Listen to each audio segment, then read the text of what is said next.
Alright guys, Fulu coming to you with another video. Shout outs to the whole LGBC. If you like this video, please feel free to like the video, and if you want to, please feel free to subscribe to the page. As I said, I'm a work in progress. We can always do things better, and once I get more time to invest into this YouTube thing, I will invest the time into it, make it better. But anyhow, I just want to give like my thoughts about the post-fight that happened at the fight card last night with Gary Russell. I think he fought a guy named Niambar or something like that, some guy like that. And then I want to give my thoughts on the Rigondeaux Solis fight. Where they stand right now as in their respective divisions. So I will say that, let's start with the Guillermo Rigondeaux fight. Guillermo Rigondeaux is one of my favorite fighters. I've always thought very highly of Rigondeaux. I guess, in previous fights, he found the need to be more fan friendly, and he was adopting the more go forward role and exchange. But I guess Solis has some crack to him, and so he kind of didn't want to engage with them. But the thing is about Guillermo Rigondeaux, he is a master boxer, okay? This guy is, what he does is that he kind of choreographs like shots to try to bait you in, and then he's going to come with something big that's going to hurt you, and that's what he does so well. And then when he does that, it basically makes you hesitant on engaging with him. It makes you hesitant on coming in and trying to let off some stuff yourself, because you're liable to get hit with something big. That's what Rigondeaux does. That's just his game, okay? And the thing is about him is, many people will call it running. Many people will call it, how should I put it? I want to say many people will call it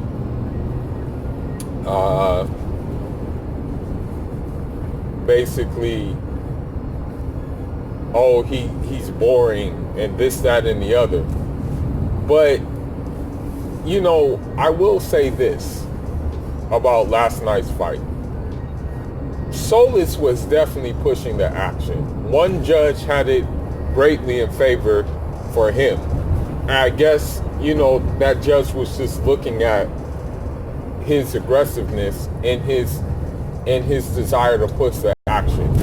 I guess that's what he was really focusing on. You know what I mean? That's what was the main focus, right? But I'm telling you, when Rigondeaux had that dude hurt, he tried to pounce on him.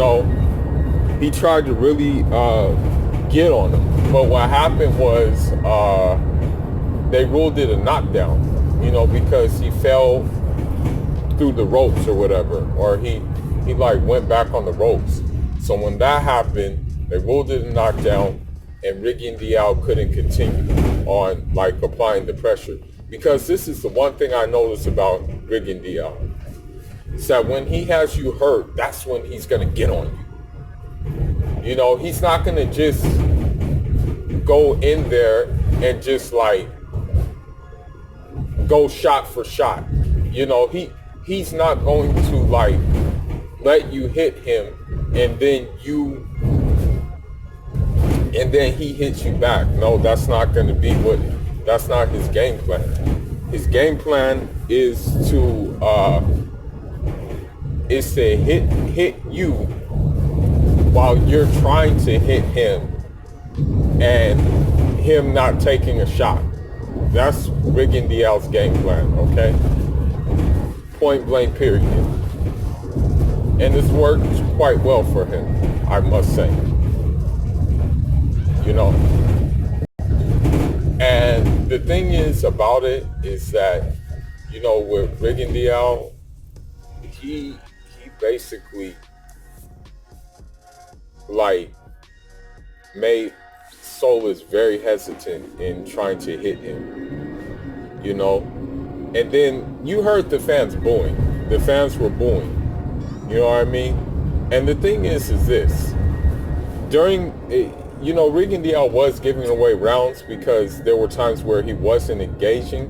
But when he did turn it on, please, that dude didn't want no problems, bro. You know, that dude did not want to come and get that work. Okay? Now, here's the thing.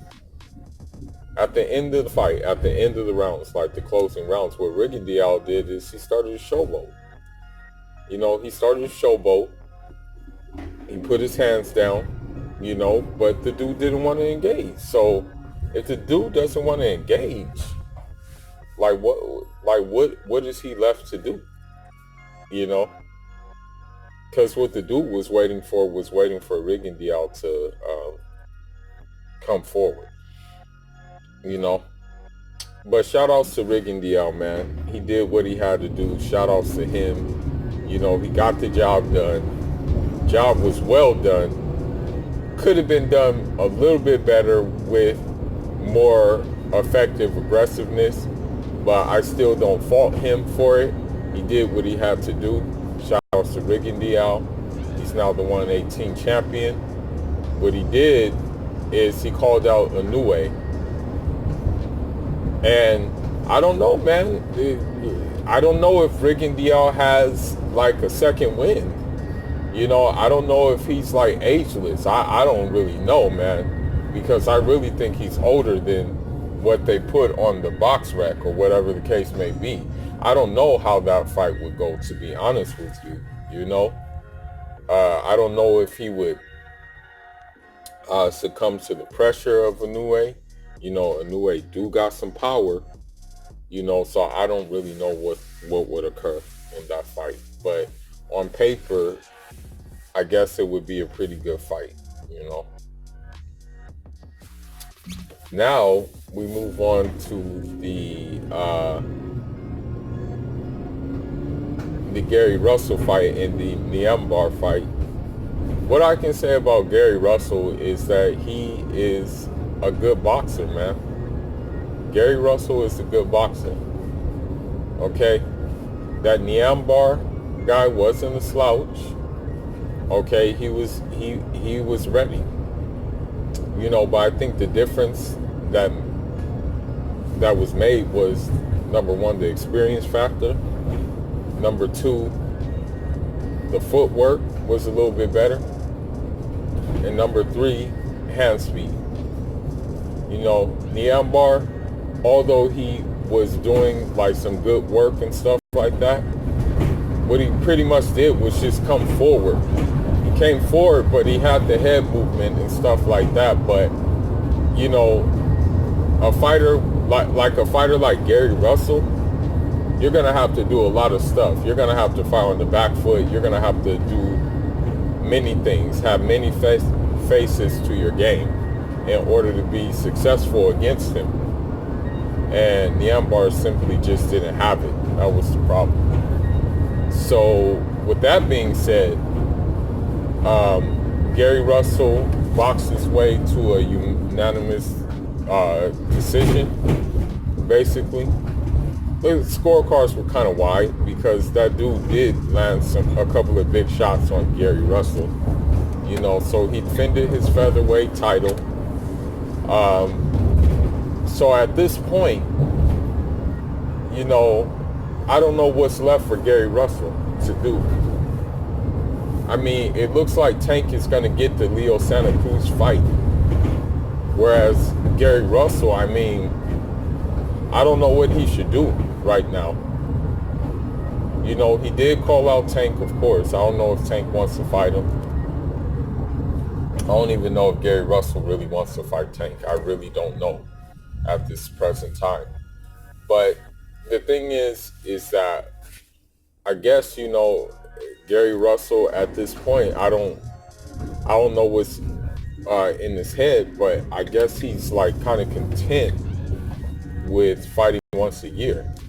You know what I mean? I mean, it would be nice if we see him try to go for the gusto and collect all the belts, but I just don't know if that's in his interest right now. You know, I don't know if he wants to do that. You know, I don't know what Gary Russell wants to do, to be honest with you. You know, but he boxed well.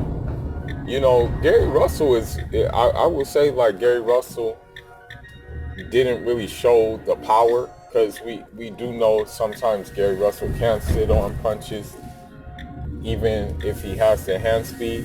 And I'm going to say one thing about Gary Russell's hand speed. Although he does have good hand speed, I think he can even get more power if he didn't shorten his shots. And that's what I noticed about him. He shortens his shots, I guess, to be fast. You know, to have that hand speed is he shortens his shots, because dude was kind of getting in on him, you know, but dude also had the reach advantage, so it makes sense. But anyhow, leave your thoughts, leave your comments, let me know what you think these guys should do next, you know, because you know how fighters do, man, when they have a fight, you know, when they're getting interviewed at the beginning, you already know they're gonna call someone out. You know how that goes, you know. It doesn't change. It's always the same thing, you know. But anyhow, Fool is signing out, man. Leave your thoughts, leave your comments. I mean, I thought it was a pretty chill card, pretty decent. Really kind of enjoyed the Rigondeaux fight, man. You know, I just like them counter punches he was landing. He was landing some big bombs, and you know, he just like fills you out. And then once he fills you out, he just like basically leaves you vulnerable, because you're likely to get countered, and counter with something big too. That's the thing about a counter shot. Like, his counter shots are like, they're thrown with attention, you know. That's how it works. But anyhow, man, leave your thoughts, leave your comments. Fool is signing out. Enjoy.